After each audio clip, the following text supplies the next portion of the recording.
how to paint glowing clouds in acrylic. I'm Cinnamon Cooney, your art Sherpa, and on the mic is my husband, John. Hello. Today we're going to be going through this live stream showing you the techniques, skills, and acrylic color mixes, tools, just everything you need to know to paint a gorgeous glowing sunset. I really love this particular sunset. I painted some version of this in a lot of paintings because it is so much fun, and I'm excited to be able to break it down for you guys today and show you how you can create it for yourself at home. Now, if you're here on the live stream painting along, and this actually applies if you're here on the replay, as we're going, I'm going to stop and dry the canvas, and I'm going to be painting at my speed.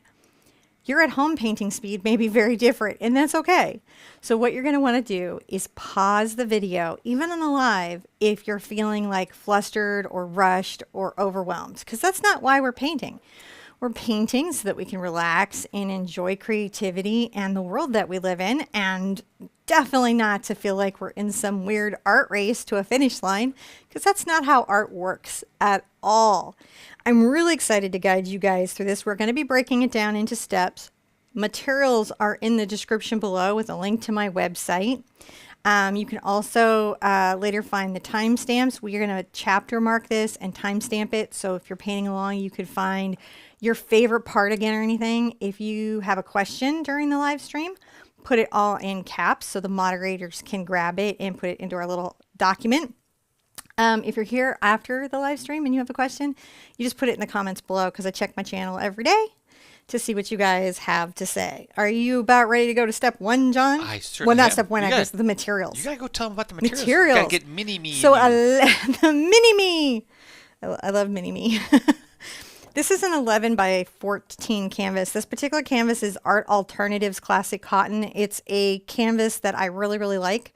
I have quinacridone magenta on the palette, cad red medium, cad yellow medium, lemon yellow Hansa, dioxazine purple, ultramarine blue, phthalo blue, and titanium white.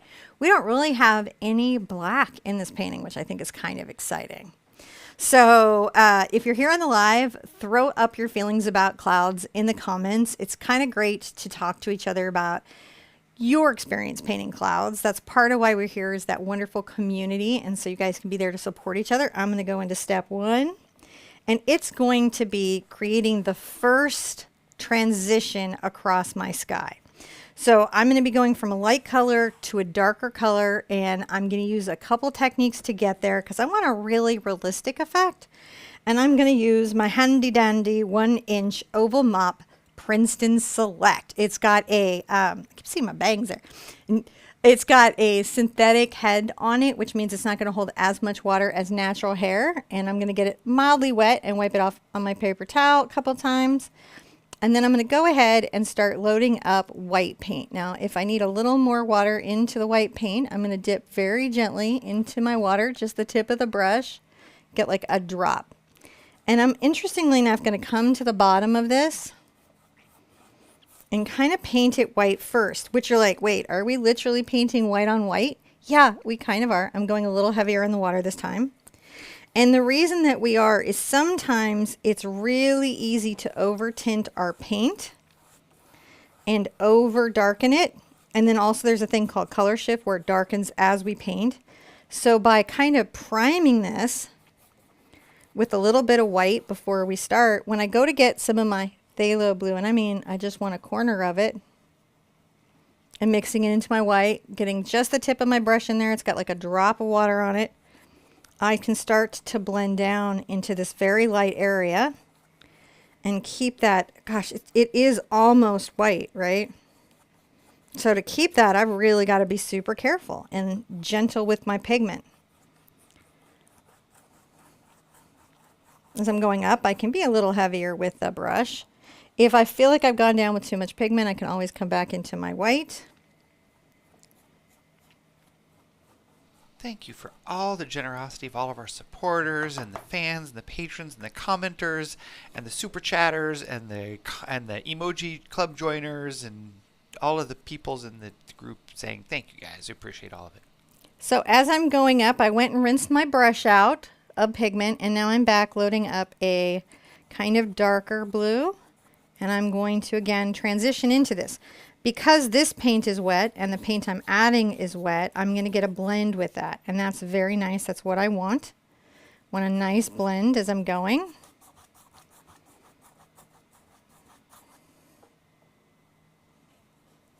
This is such a nice cloud class. This is going to be a wonderful cloud class. And the first thing about painting a sky is getting these sky transitions. You can see I'm getting stronger in the pigment as I go up. And then I'm coming down. I like to do, remember how I said it's the first ombre? I do. That's because to get in acrylic a really beautifully transitioned and seated ombre, sometimes it helps to do it twice.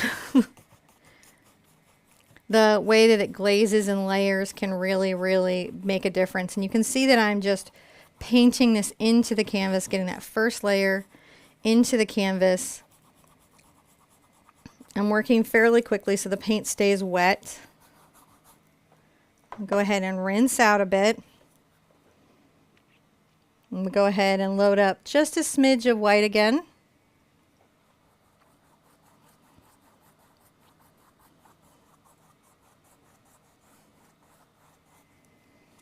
I'm going to change the directionality of my brush, kind of going from the right to upper left. This is actually the direction my clouds are going to be, so now I can start to work that blend. I'm going to wipe my brush out and get a little more white onto it in a drop of water. You're just putting some angle on that? Yeah, I'm going to put a little angle on this now.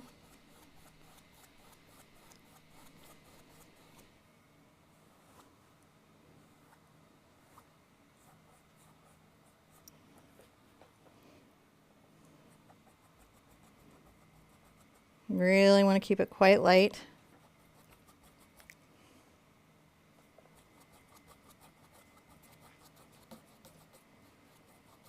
And you can see it's almost a white down here, isn't it?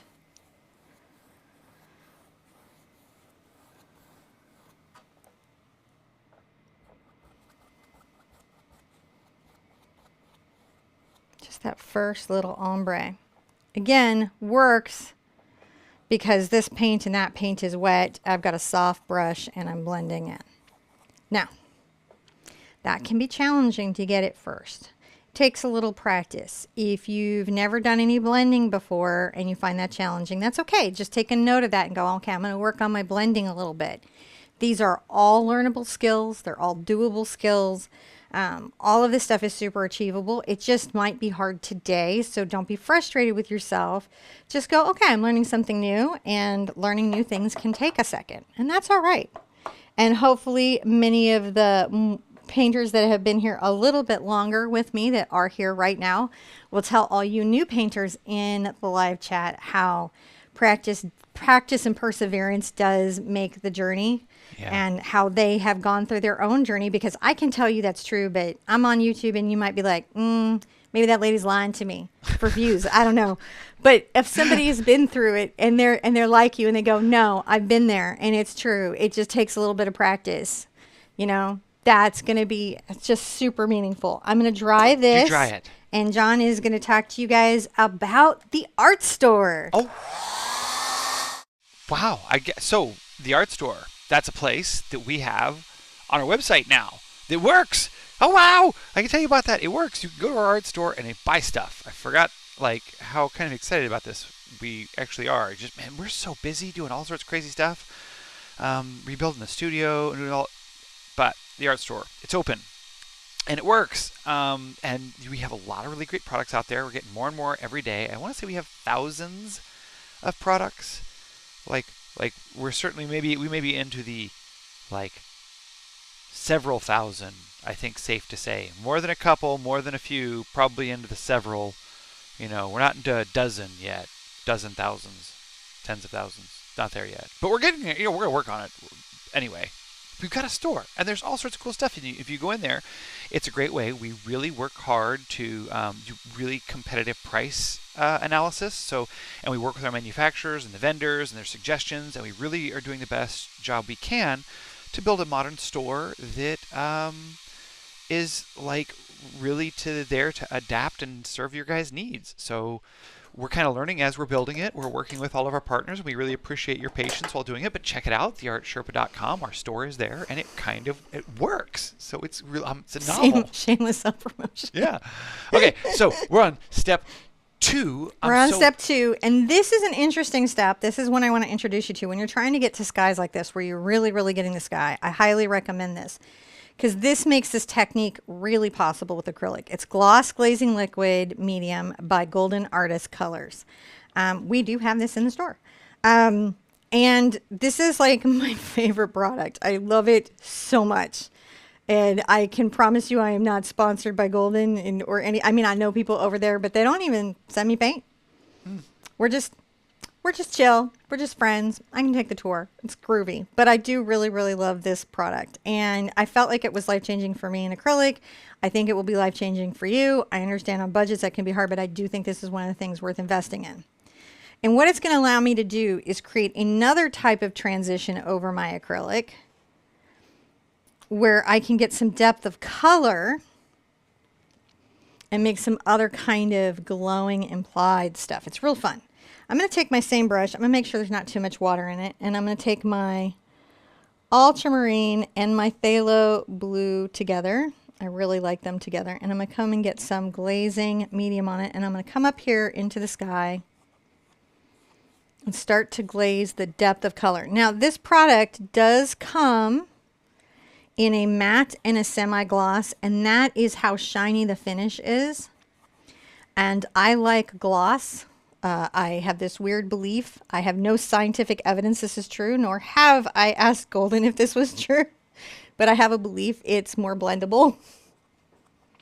I think I vaguely remember a conversation where there is a artist bias towards gloss because it feels more blendy, and there was a chemical reason for it, but man, that's reaching back into the way back anecdotal, into the way back machine when we were talking to Chris. Yeah, like so I'm just adding a little more pigment, and I am going to bring that up in that angle, and you're going to see this going to create kind of a jewel depth in the canvas.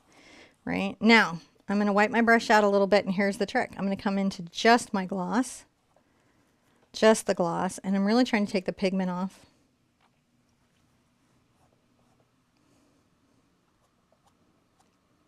And I'm going to use the glazing liquid to create a soft transition. Isn't that interesting? That is kind of neat. This is another way to do it. So this is a slow drying extender and a glaze. It's got two things it does really, really, really well. I'm going to be not as deep down here with the deep color. Not as deep, I don't think. Maybe come back up here though. And you can see I can just build up the color now because the blendability of it.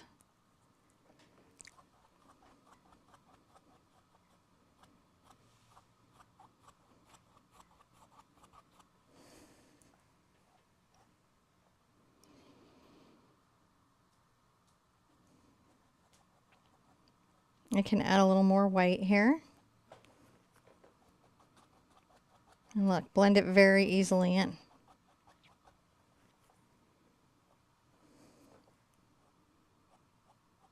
So if I go down, I bring pigment into the white, and if I go up, I bring white up into the pigment. And I'm wiping my brush off constantly on a towel in my lap. I narrate that stuff because it's not necessarily something that you would see, but it is happening and it is impactful. So I'm just creating a little bit of this drama. Let's call that a step, and then I will do the lower glaze. All right, step 3. We don't have to dry yet, but we will soon. Now I'm going to take a little of my white and a smidge of my cad yellow and my lemon yellow. If you don't have lemon yellow, it's not going to be at all the end of the world. And I'm going to get just a touch of it and my glazing liquid in. And I'm going to come here and glaze that lower bit with a bit of glow. Glow it up. It's a glow up. This is your painting's glow up. This is not a technique I've shared too in-depthly on the channel yet. And Sometimes I go back into the pockets of like my own techniques and be like, man, how would I do that? Like if it's just me and I'm really trying to get there, how would I do that? And then I share that with you guys. Adding a little more yellow. You know what helps with your glow? Giving us a thumbs up. Yes, yes. Much like Tinkerbell. I grabbed a little bit of white and glazing medium just to line this over here.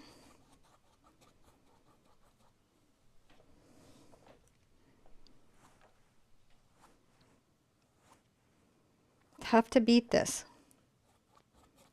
Now, there is a brush directionality, but it's soft here, and some of it you don't see.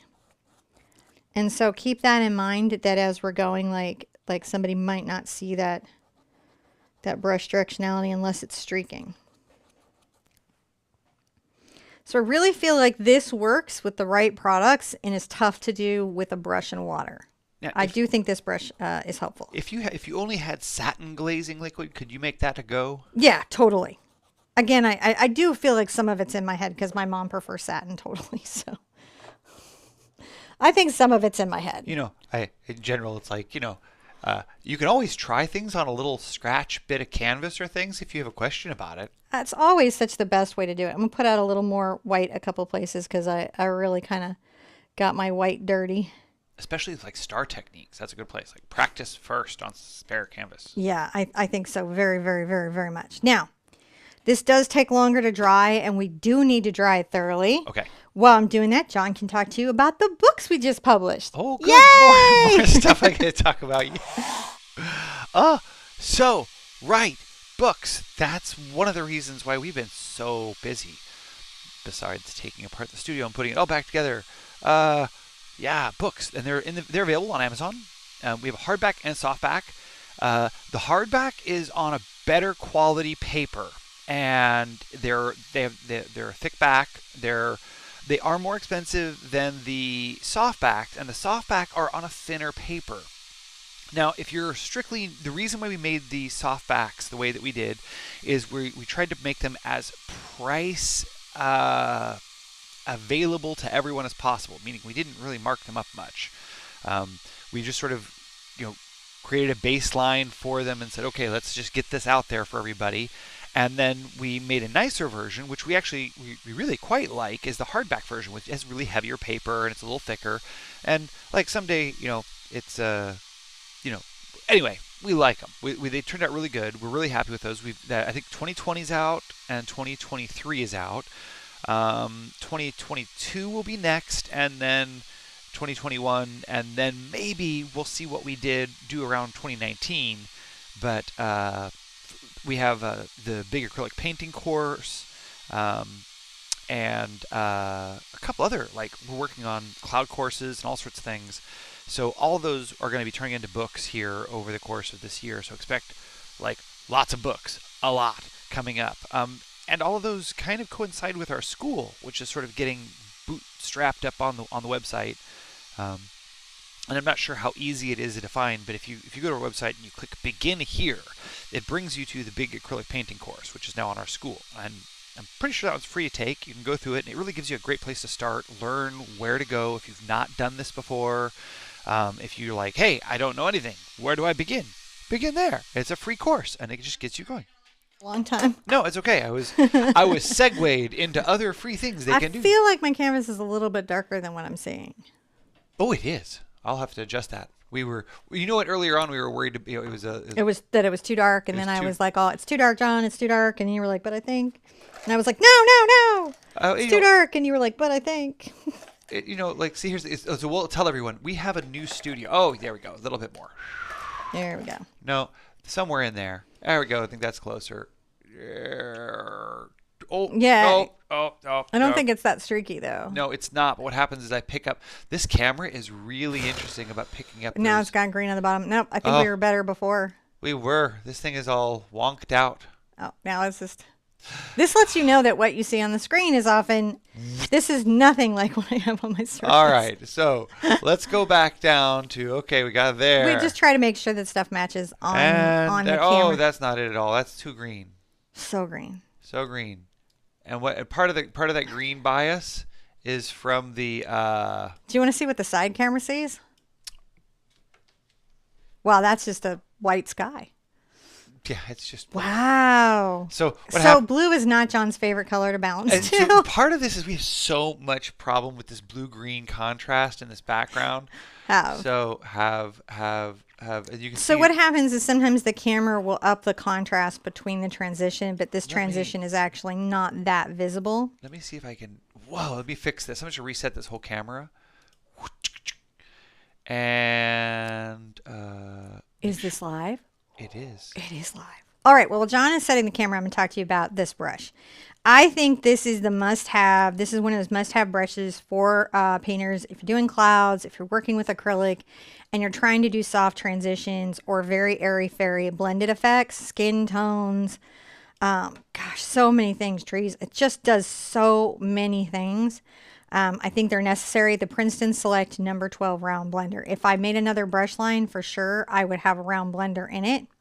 Mine might be a little bit different, but definitely it's because this is just terrific. Terrific, terrific brush. So I have a very brand new one that's slightly older, and one that's very old. And you'll notice that as I use them, they kind of wear and tear a bit, and that's completely There's okay. this, I am so fighting this, and I think You think you were just better? Did you have the first one set? I think your first setting was better. I think it did you was. save those settings? I did, but now I gotta go back and find I'll them. just glaze the canvas down to where it goes. Okay, it's okay. What I'll do this is just watch. Sometimes I'll actually paint my canvas to the monitor.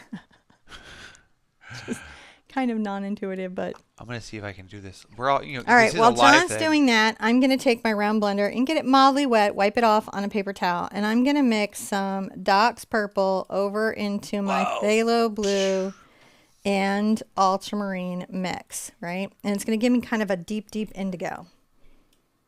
And I get a little glaze on here, and I'm going to come up here and begin the process of making wispy, dark clouds. Oh wait, I have to give you a new step. No, I thought you did. And then I said this, and make sure with the, you can give it again. I don't care. I am kind of taking the brush, if you'll notice, from the mid belly to the toe, and I am connecting and releasing on the canvas in kind of a dry brushing. It's so light. This is just the distant floof. You know how sometimes there's a distant floof? Mm-hmm. Well, when you're trying to paint a sky like this, and we're really going to get into this today, guys. This is the class y'all have been asking for. Like, how do I get here? We're going to get there. Your Arizona photographs, you're going to be able to paint them at the end of this. Actually, I'm working on something right now, which I won't tell you guys about because I promised the team, but I'm working on something for y'all right now to make all of this much easier. Skype says 14 notifications. So you have wonderful questions for me, I assume. Notice that I'm keeping these shapes irregular and having different density of color. That's so important, guys. Different density of color. Now I know that my clouds kind of dip down here. So it's important that I pay attention as I'm getting into the groove of painting the wispies, that I don't get so lost in the wispies that I forget what I was doing. That can really happen when you're painting skies. You get so lost into the technique and listening to the brush and watching it dance around that it almost becomes like a spiritual moment. You get very meditative and zen. Your blood pressure drops, and well, hopefully if we get you good enough at painting clouds, your blood pressure will drop when you guys get this. And you start to just really fall into the sky that you're making up on your canvas. But these layers, they matter. That's what creates the illusion of the image for the viewer, right? So ultramarine blue, phthalo blue, Doc's purple. This is my killer mix for those purple clouds that are so hard to do. Now, when I come down, you'll notice that sometimes there's kind of little wispies. I just dance the toe with the brush there. I don't know if John can get really up into it so you can kind of see it happening.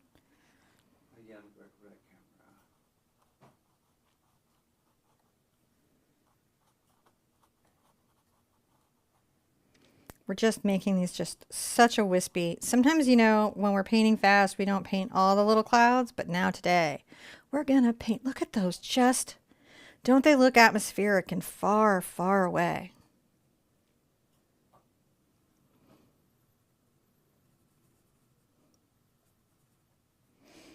There's a bit of a kind of darker one here that I can kind of get into. Huh? Okay. I'm watching my lean. Again, we rebuilt the studio, so part of what's happening is that I'm getting used to it. well, also your chair's 2 inches higher than it was yesterday. Is it? Which has thrown everything off for me, which is why I'm like, and everything.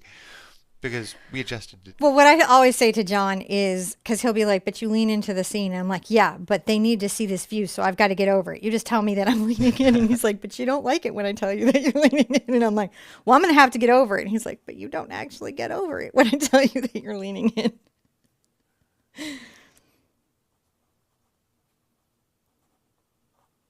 My pressure on this is so light. It's almost like applying brush. And I'm allowing the pigment to leave darker areas, places, and then it just barely connect with the canvas, because that's kind of what sometimes is happening, isn't it? It just...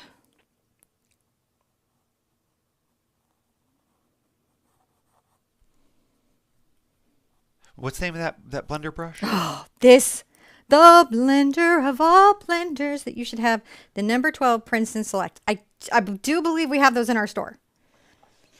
And if it sells out just real fast, keep checking back, because a lot of times we get restocked really quickly. We do try to keep that stocked up. So, you know, don't be like, oh, it's sold out. I got to worry about that. You don't. And we have good prices. So, but you can go elsewhere. I'm still going to teach y'all how to paint. I'm just thinking of different ways to take care of myself while teaching art for free.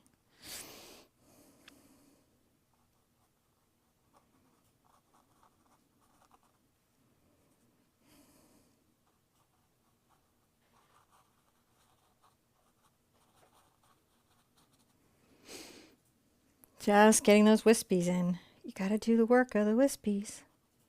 You have to, though. You want to do the work of the wispies. This work, then when you put the darker wispies in, oh my gosh. The dimensionality that starts to take place becomes extraordinary. Pay attention to how the clouds are also piecing together.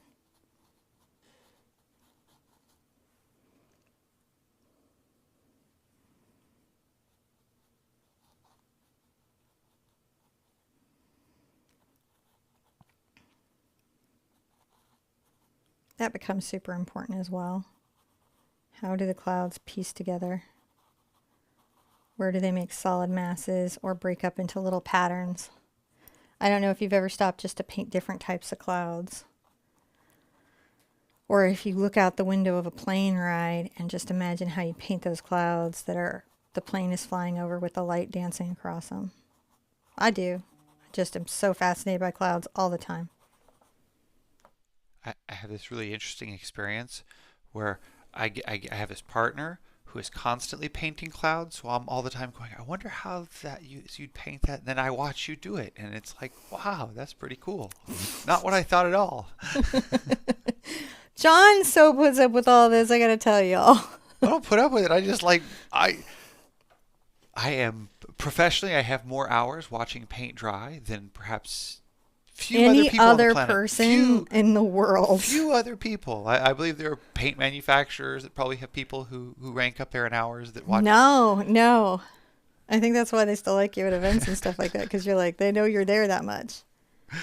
All right, let's call this, this is going to be a step, because it's like just getting in this layer, right? These like layers, and oh, look at that. It's not just, those are little distant ups, aren't they?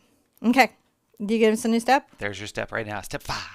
All right. I'm going to take my colors again, and I'm going to come in here. And this time we're going to be a little more pigmented.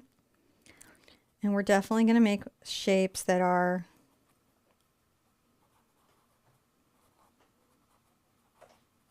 still soft, but more substantial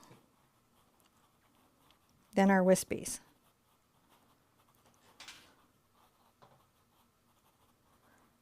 right? These have more condensation. They have come together to form more.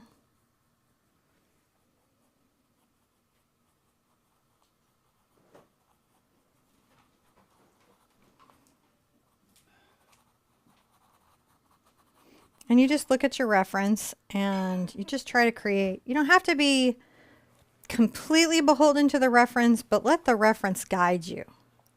Because what the reference does for you as an artist, right, is that it gives you the information you need to know about the way things are shaped and the way that they form.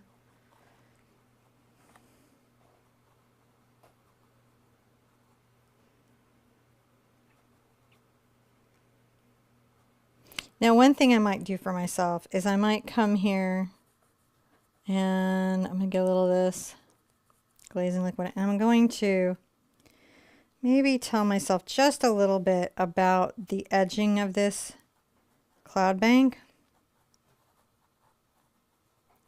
so that when I go to paint in the shape, see how I'm doing? Kind of painting the irregular little shape that is this bank.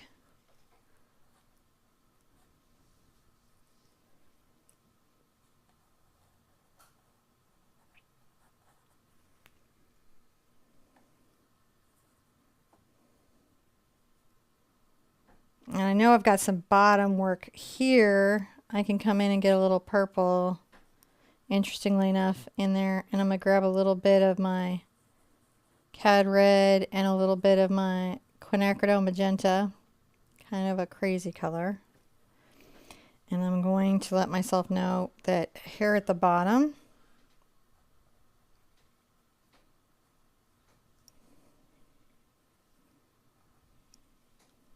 Everyone is really complimenting your hair. It's hard not to keep saying something. It's really looking good. I so appreciate the love on Facebook about the makeup and everything. I tried to share some of the, there's Nicole Johnson. Is that correct? Correct me if I'm wrong. I sometimes get names messed up. I'm just kind of painting this little line here. And some of the other different sort of, you won't believe this makeover kind of creators that made me realize, like, oh, makeup is as powerful as art. I should do some of that. Just letting myself know where some of these little lines are. And then as I know them, I kind of know, okay, well, I've got to have my bank needs to think about things a little bit like that there. And that gives me a place to start. I can come right back over into my colors and then just get back into that. And that's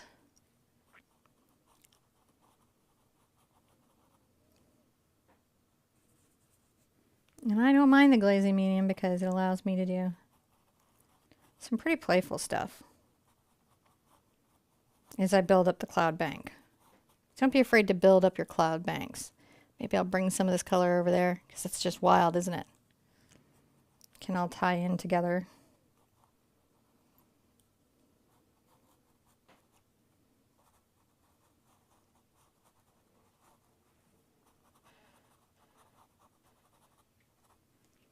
Notice that I allow some of what's underneath to show through. This is a big day today. That's why I put it on a Saturday class, because we're really gonna go deep into the clouds. This isn't a rush and have it be over kind of thing. Now, as I go down, I can get into my quinacridone and Cad Red into this mix as I move towards the light. See how it just went a little more burgundy? It did. It just went a little bit more raw on us. Yeah, it did. And we don't mind that because we know that the proximity to the light changes the cloud.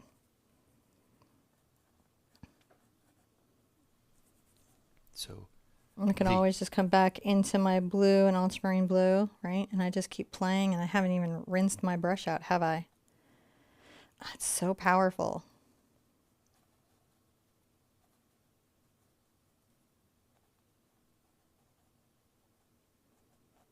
Notice I put little whiffsies Don't forget your whiffsies. Whiffsies, whiffsies, lovely, lovely whiffsies. Went a little more magenta on that one.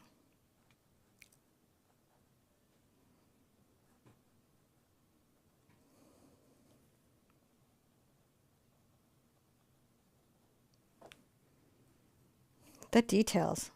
Clouds, painting clouds and details is worth your time.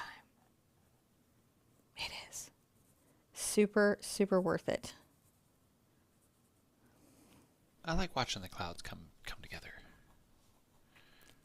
That's a really cool song about, I'm not going to, well, I sometimes sing, but, you know, I'll try not to today. It's all right. Singing, no problem. It's your show. It's like... Now I can come into just a little bit of white, right? And then you kind of, maybe it goes a little more into the magenta.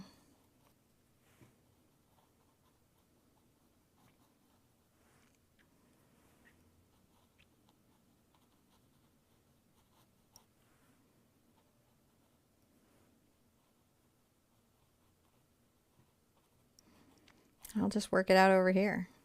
I can take questions while I'm doing an endless little wiggle of clouds, and you guys paint along with me. Do paint as I paint. Do what I do. I think that, the big question I would say is, how are things coming along for the next Poconos Magical Vacation Painting Extravaganza? Was that a real question? Yes. Okay. Well, actually, I think it was, how full is the Poconos Magical Painting... Couple spots left, I believe. There's a handful. Got a handful. Like, more than 6, less than 10, somewhere in there. Far less than 10. So, yeah, check out the website for information on that. It's on theartsherpa.com/event. And then underneath there, you'll see the 2023 Pocono August Retreat.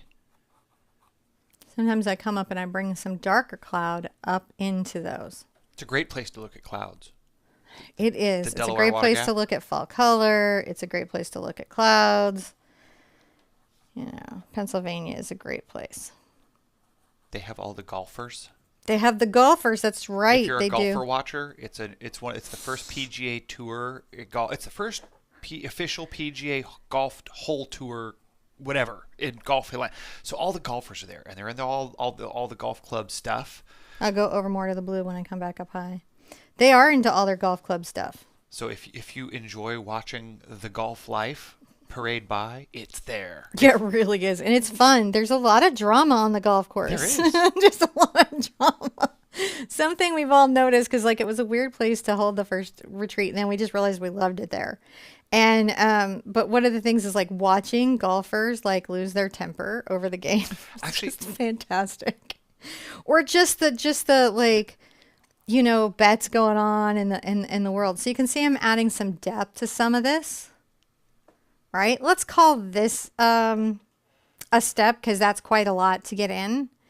And, when we get the little step-by-steps going, that's going to be big, big, big, right? I have to say, my favorite thing, watching them, more blue here. When the staff would have to say, no, sir, you can't bring that 6-pack or keg with you. We're happy to serve you here on property from our microbrewery, but you can't Dude, bring that with you. They're so funny.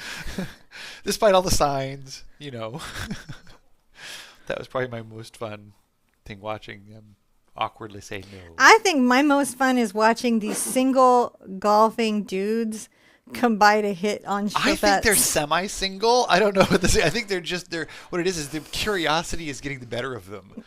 Is that there's a whole bunch of ladies over there doing stuff. And they have flowers and colorful hair. It must be so interesting. They don't even know they like it. And then they get over there and they're like, who are you? It's like grade school again. It is. And they end up hanging out. They're like, well, how do we sign up? How can we come join? Moving down, I get more into those reds, right, guys? I get more into those burgundies as I'm moving down. Got official paint watching now. No. We are. I'm just letting them know. That's the stage of when they would know. Hey, we're going to go more burgundy. If I want to add more depth to this up here, then I've got to go back into the blue. And that is really the most important part of this. Now I'm going to pay attention to the shapes, and I'm going to make sure that I leave little bits of blue peeking out. Bits of blue, bits of blue. Say it with me, bits of blue. Huh. Hmm? Interesting.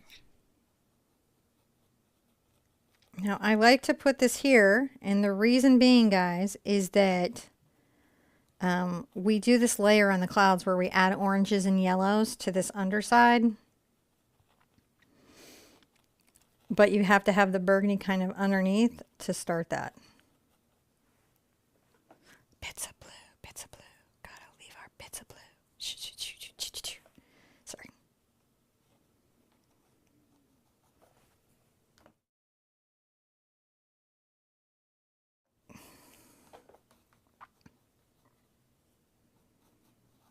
And some areas are perhaps more solid than others. You know, we've got lots of yellows and stuff to come down here, so we're just bringing it in for a pretty, pretty sky.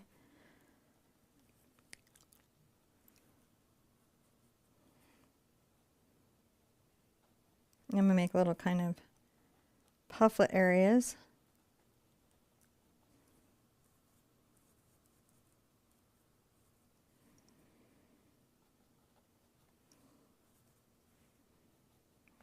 Got a little back into the blue. I'm just trying to make sure that there's little bits of puffs there and little bits of blue that are sticking out.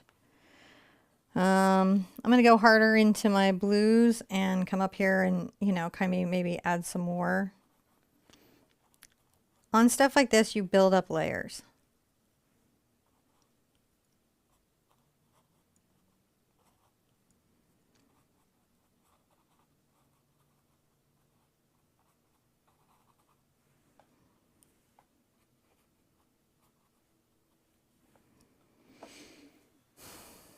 I love it. And then back into the burgundy. I'll wipe it off.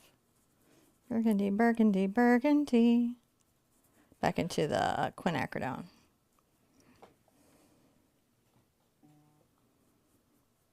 Do we have any questions while I'm skying? Is lemon Hansa yellow? Okay. Would yellow Hansa light be the same thing as Close enough, yes. Close enough. Close enough. They're a little different, but here's the thing.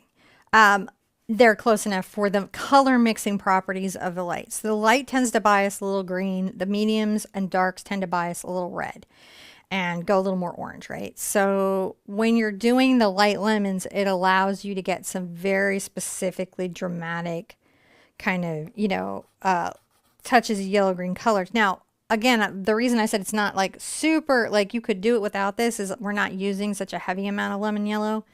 Down here is for it to just mess with us totally, but it's nice to have on the palette and it's a good color to invest in. If you know, for mixing colors and getting a lot of variety. So I'm just filling in my cloud bank here, but I'm also making sure, look at what I leave. It's the air. Give your birds some air.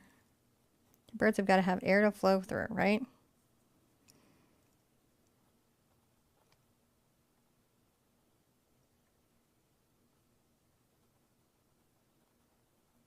Making sure I see how I very specifically kind of peeked out a little blue there. We get sometimes so busy and so rushed in painting clouds that sometimes we forget to leave the sky.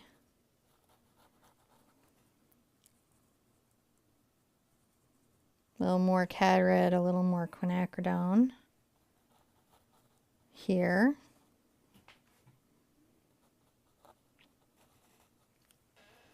Because we have this like little light source area right here, right?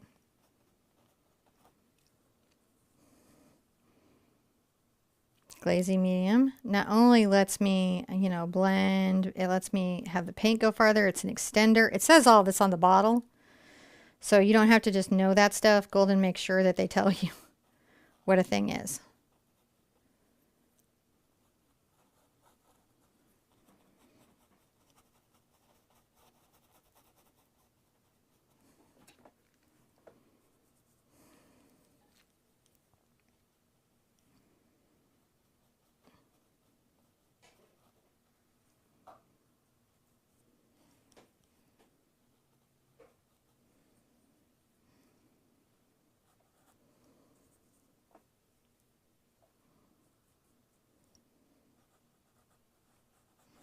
Now as I come here, I can kind of bring up some cloud directionality in an arc like this through here.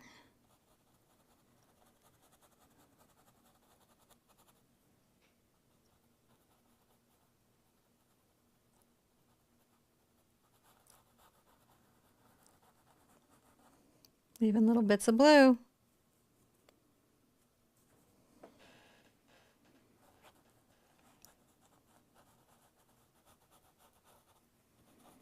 You can see I'm much harder on this, aren't I?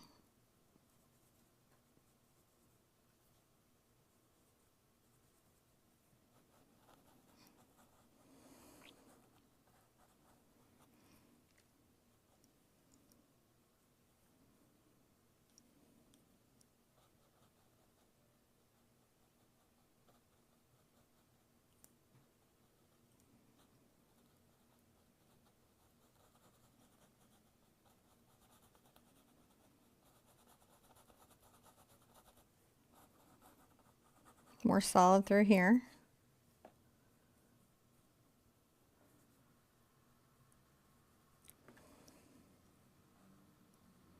And come over here, right? And even get a little of this all going again. But I've got the burgundy on there.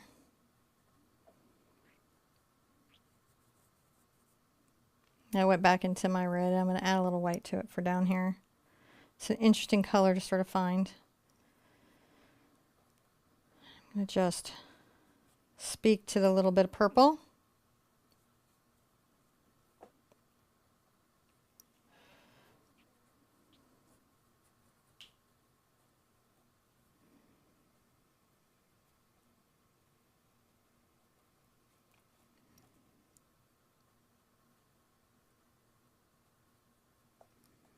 Leave a pop of blue down here.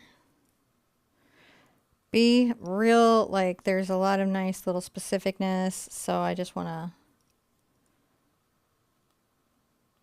Am I going to paint the whole sky with this? Maybe. See, I'm leaving like little patterns, little fliffits. Little fliffits. Yeah.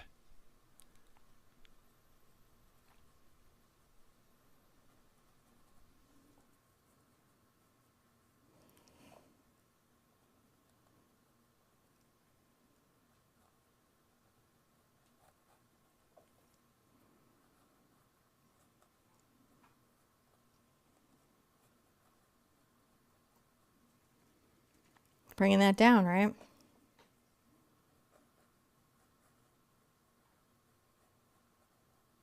Just a soft little cast of clouds down there like we did up here. Understanding how you build your clouds. I'm going to go a little more into the ultramarine blue, which is going to darken it for back here. And look how it immediately goes back into, these are my darker clouds.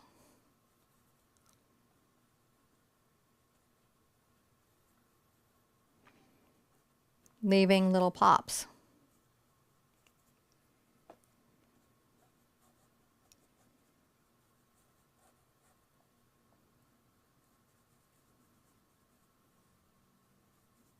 A little more quinacridone, but it's quite dark over here.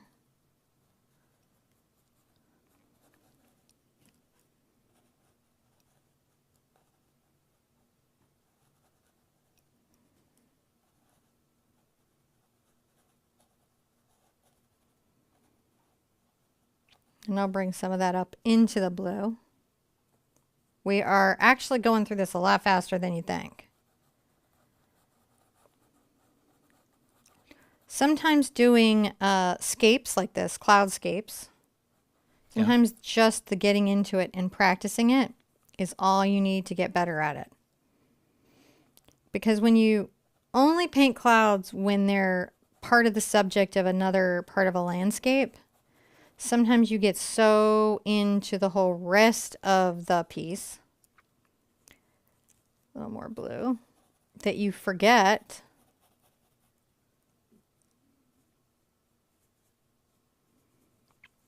to be as attentive to the sky as is required to get the effects you want. Taking a moment and being attentive in your painting like this is the game changer. A lot of times the biggest mistake you guys might be making is not technique here, tool there, but the technique of slowing down, being patient, and practicing. Right, yeah.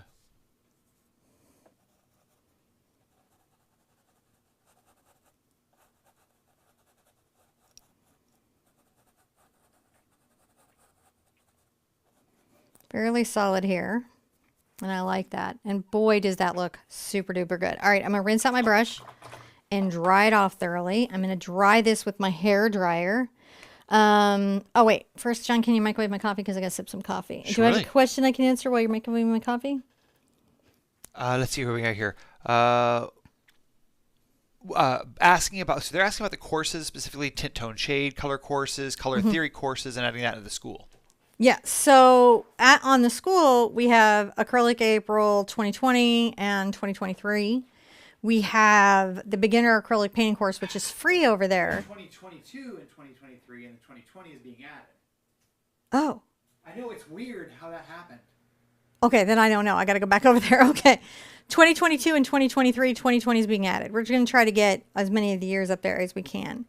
And then you also have playlists. So I did the tint, tone, shade, color chart. We did a whole how to mix color kind of course, kind of series of technique tune-ups before Acrylic April.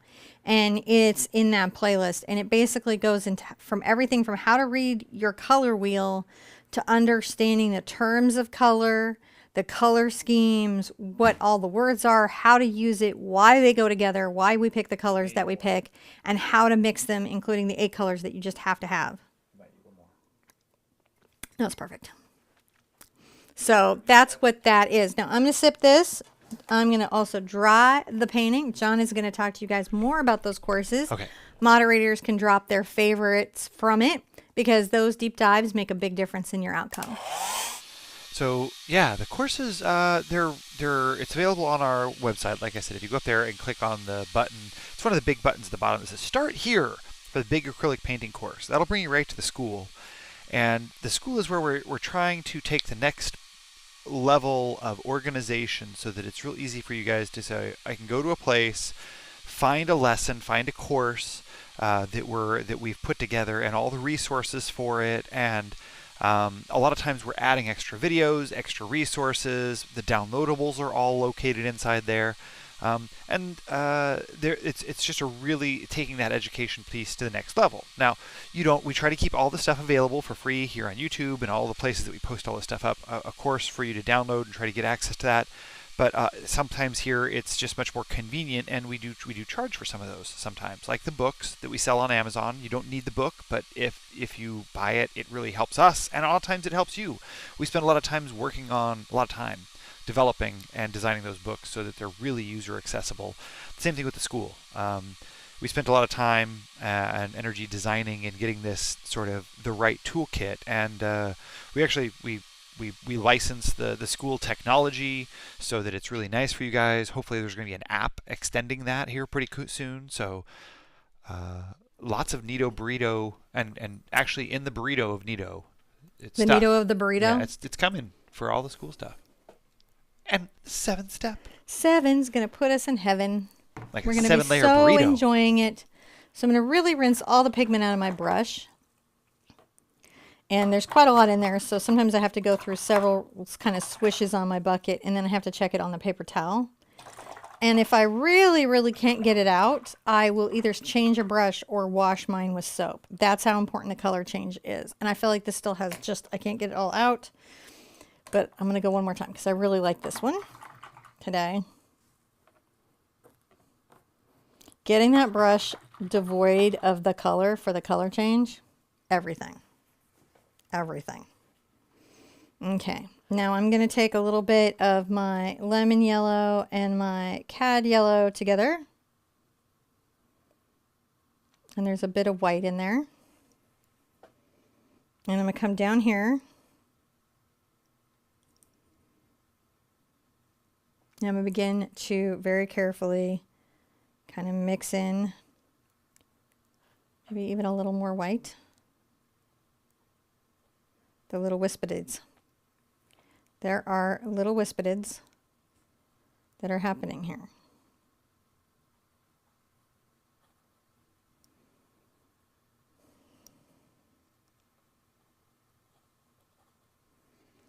Building that in.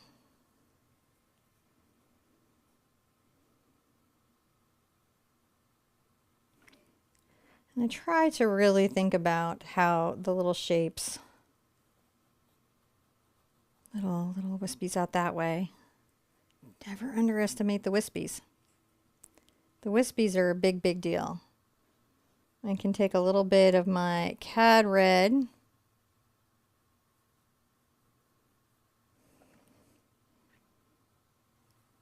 to my cad yellow. And I want it still to be yellow, but it's got a kind of a hint of an orange at it.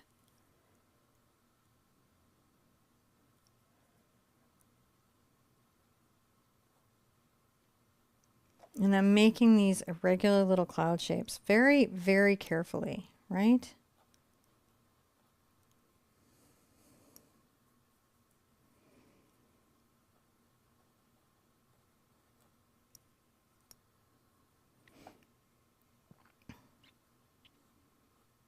Kind of some long little wispy cloud lines that are down low.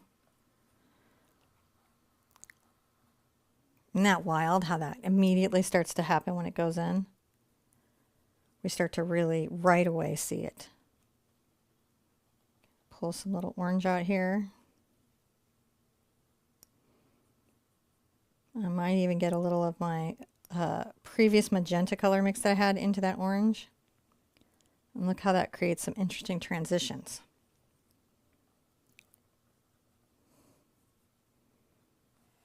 Sometimes we, get so literal about the color that we're like, oh, well, that's going to make brown, but it clearly does not.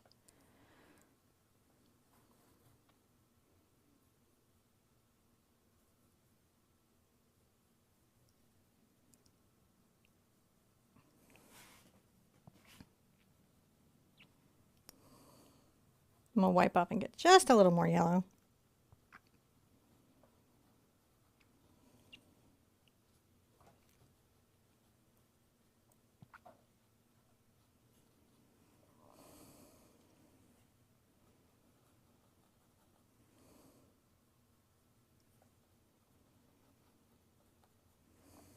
Just pulling that in. Aren't they already starting to glow?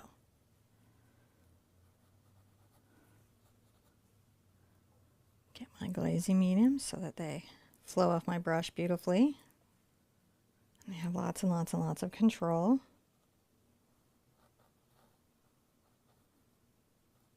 Now, I don't want to take out all my blue here.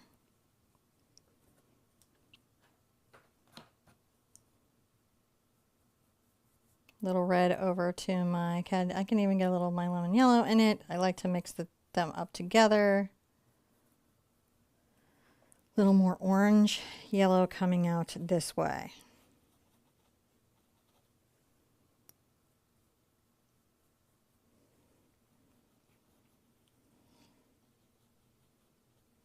I can get into the magenta is an interesting color I can kind of go into for these outer clouds too, because it's just a little pinker.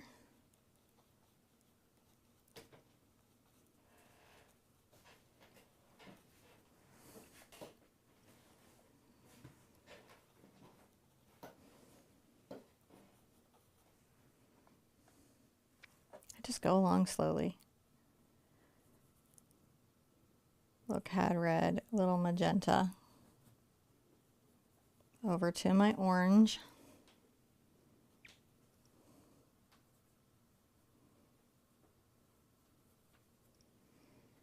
As I come up here, I might get more into that magenta and that red.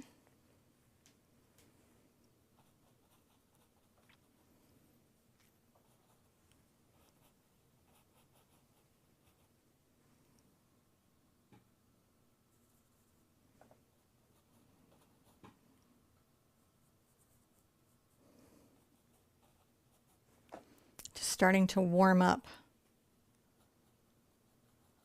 the underside of those clouds. A little more magenta. Still into the cad red. Haven't rinsed my brush. Dusting this over here. It's further away, so it's not as orange.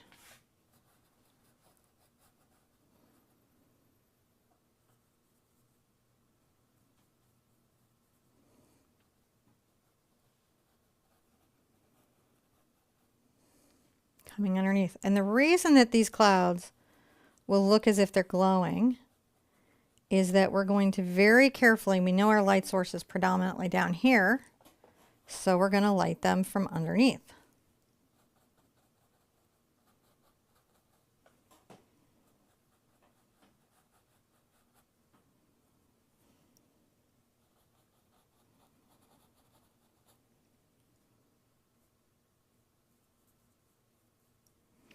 We're not going to rush the process. We're going to just take our time, pay attention.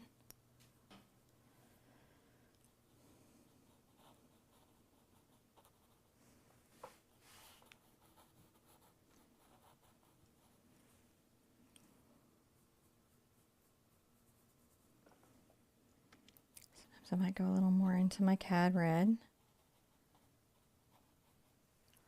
You can see where I just start to dust the underneath of those.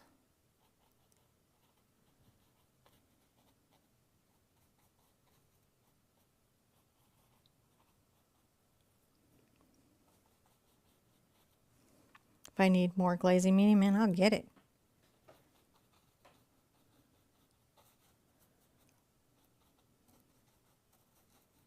I'm using all the same principles I've been using the whole painting. Leaving the sky, leaving the purple, making little peaks of vents.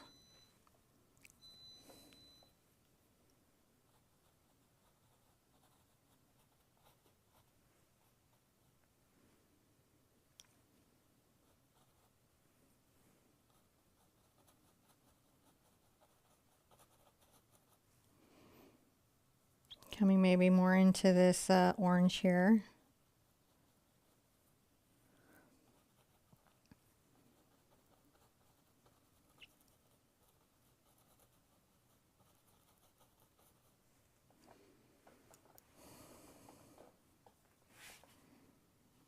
Now I'll be coming back with yellow to underlight these, but it's just nice to get that delicate bit in first. Just makes a difference in the outcome. Very carefully leaving a little pop of blue there and a little bits of blue here.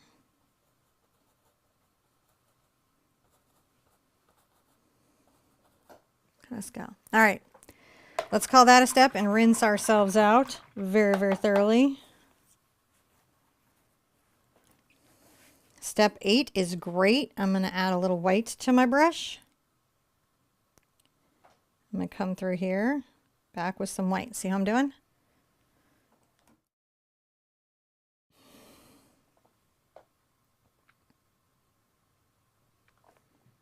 That sort of also helps us feel like where the light source is. Yeah, I can see that.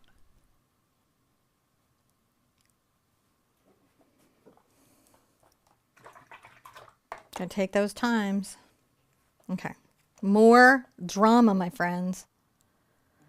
A little bit of our cad red and our cad yellow again. More to the yellow.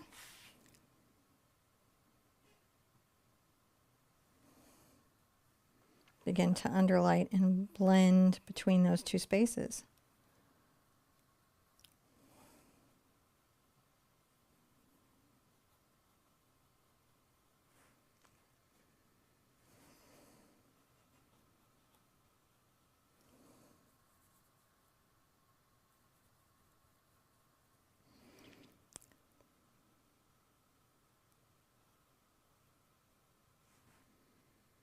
Coming under there. Maybe a little quinacridone magenta and white. Just so lightly under here. See how it's just very delicate what we're doing? Yeah.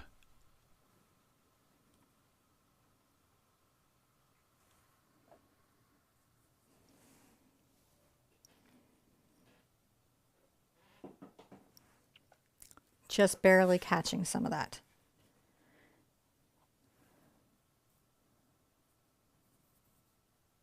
A little more quinacridone and a little white.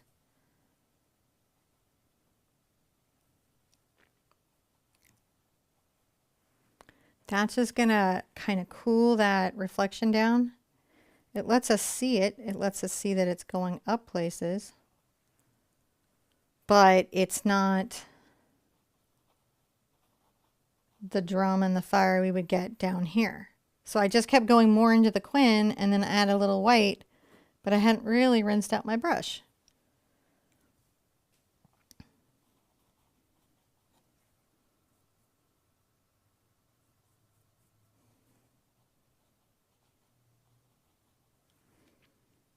Just be delicate with these things.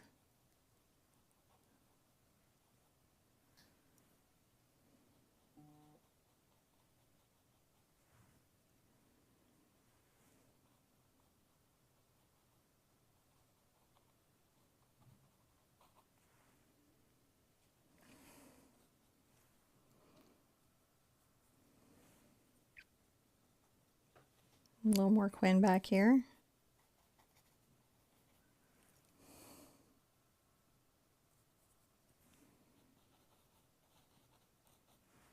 And doesn't that just glow it up? You gotta love your glow ups. A little more white, perhaps.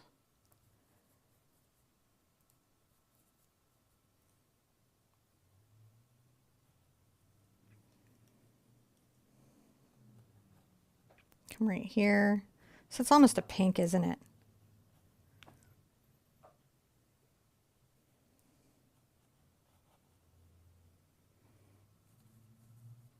The not rinsing the brush is a powerful move.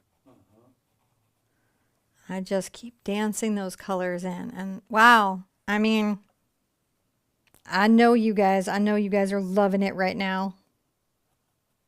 But more than loving mine, I want you to get to a place where you're loving yours. That's my goal for you. You guys just loving yours.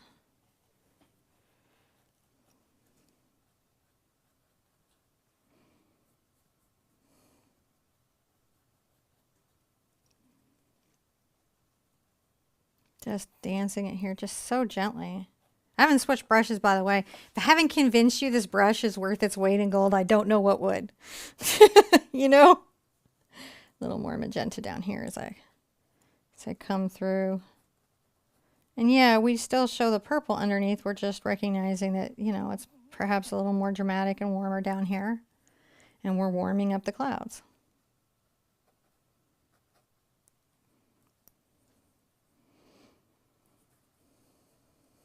Now I might go ahead and get into my purple, interestingly enough, and then a smidge of white.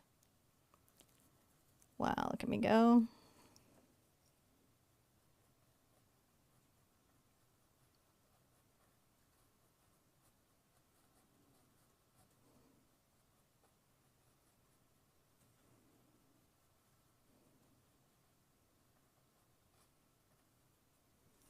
Rinse out, and we're going to call that a step. It's like you build up layer after layer, and it's almost as if you're on cloud 9. It's almost as if you're on cloud 9. Exactly. Now I'm going to come through here, and I think I'm going to try the drama of my lemon yellow and my white.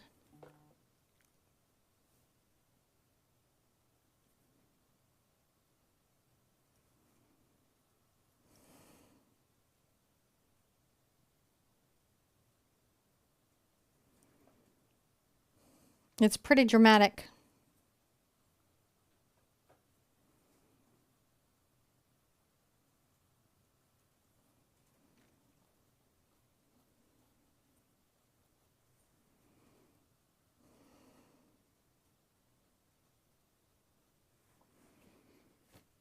It's just a way to touch up those like little inner areas that are so bright.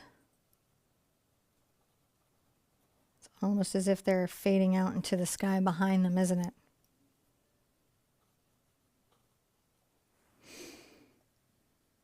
All right, and then I'm going to get into my cad yellow over here.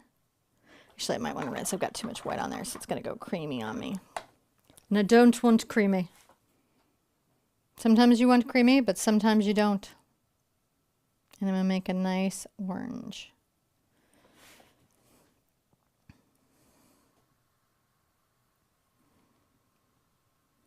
I'm going to come under here, and it's just a very bright, bright orange. See how that's lighting up underneath there?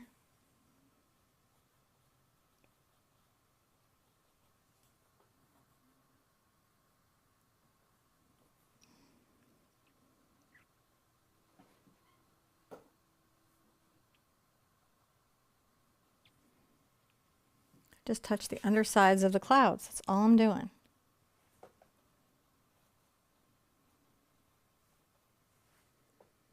But they're starting to glow, aren't they?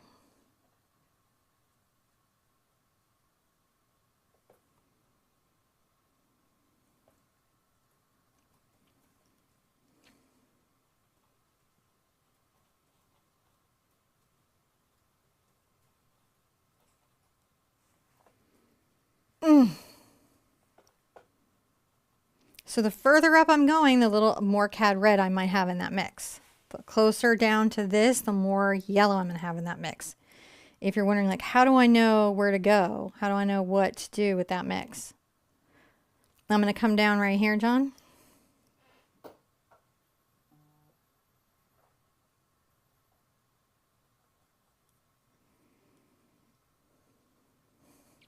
This sunset is one of those that if you hadn't seen it with your own eyes, you wouldn't believe it, right? It's where it sits.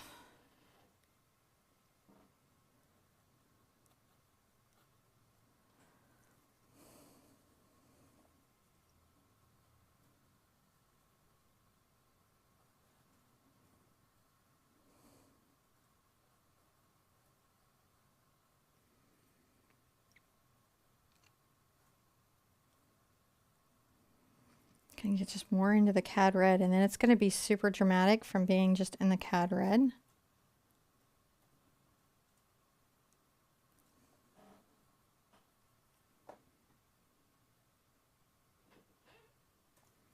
I'm just catching some.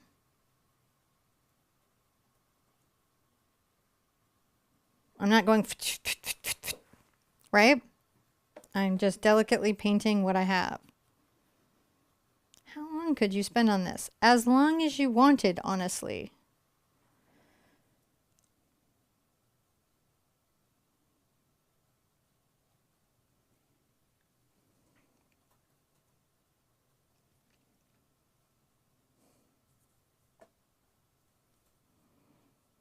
You can get a little more quinacridone on there to kind of mute that out. I'll wipe this off. Let's perhaps call that a step.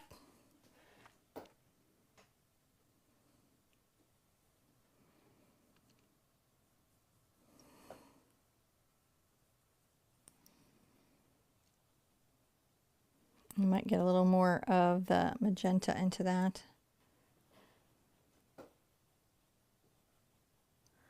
Bringing that underneath.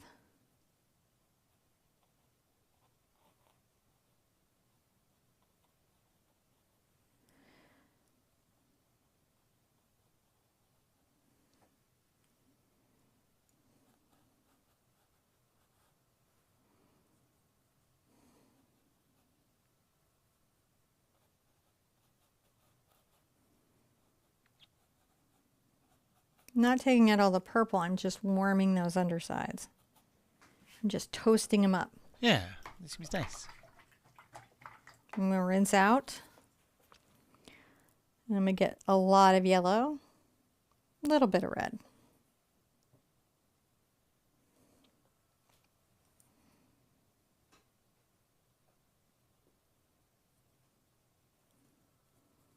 Sometimes I'll get more into an orange as I'm coming away, right? So I'll add a little more red into it as I'm coming out. But this is sort of this, that's the hot highlights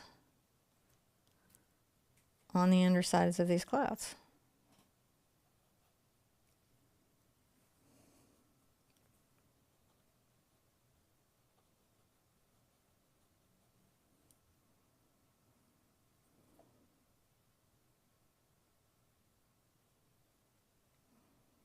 I'll get some more just cad yellow here. Just popping that up.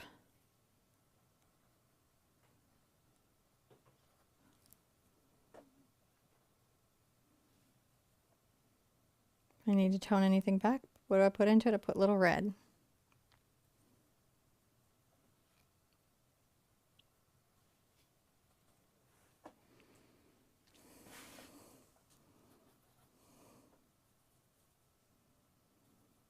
Cad red, cad yellow, bright, bright orange. And even like all the way over to the yellow maybe.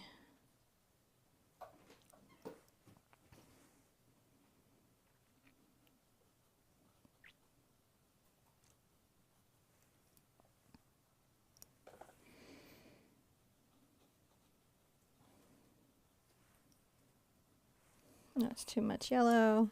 Tone that back with a little bit of red. Again, if you put too much out, you just tone it back with another color.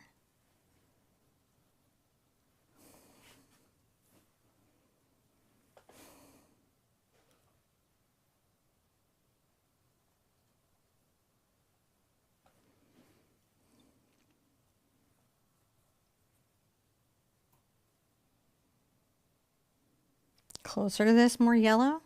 Further away, more red. Even on the highlights. It's the balance.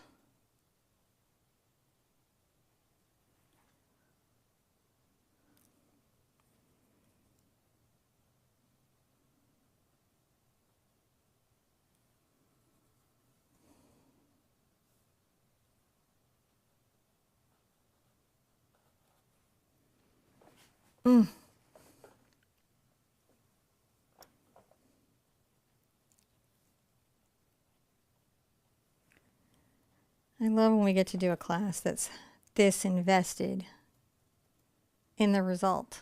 I think we're getting there, guys. I do. I think we're getting close. Looks fantastic.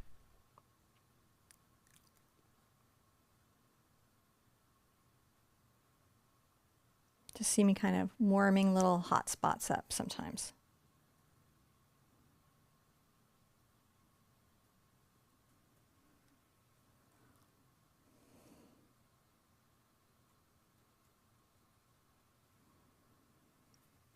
More of that yellow just coming up.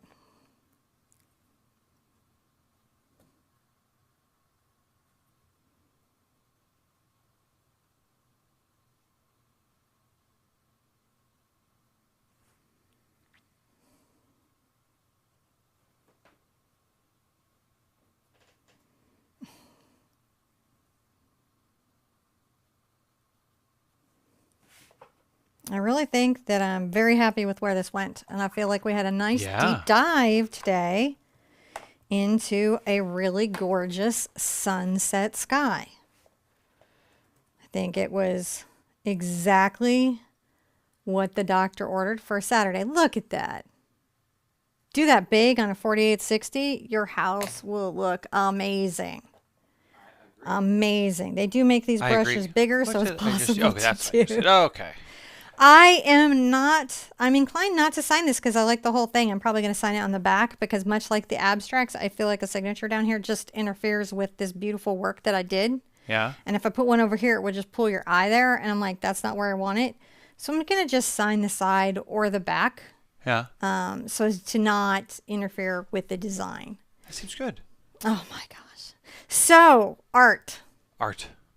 Totally doable. Even complex skies like this, completely doable. It's just a lot about layers, patience, knowing the tools that you need and the techniques you're going to use, and giving yourself the chance to learn how to make all those work together in that perfect, like we were talking about, and how much water to use, and your perfect Goldilocks zone. Your moment, your space, where it all just kind of comes together. So when you see a complex sunset like this and you're like, what colors would I use? It's a complicated answer, isn't it? So many colors. Yeah. So many colors in the sky. Clouds are so very rarely white. white. You know, they are sometimes, but even when you look at them, they're like grays and blues and other colors. They're just very impacted by the world around them. And I think wonderful sunsets like this, which are so dramatic, really let us know that that is their nature, is to be like that.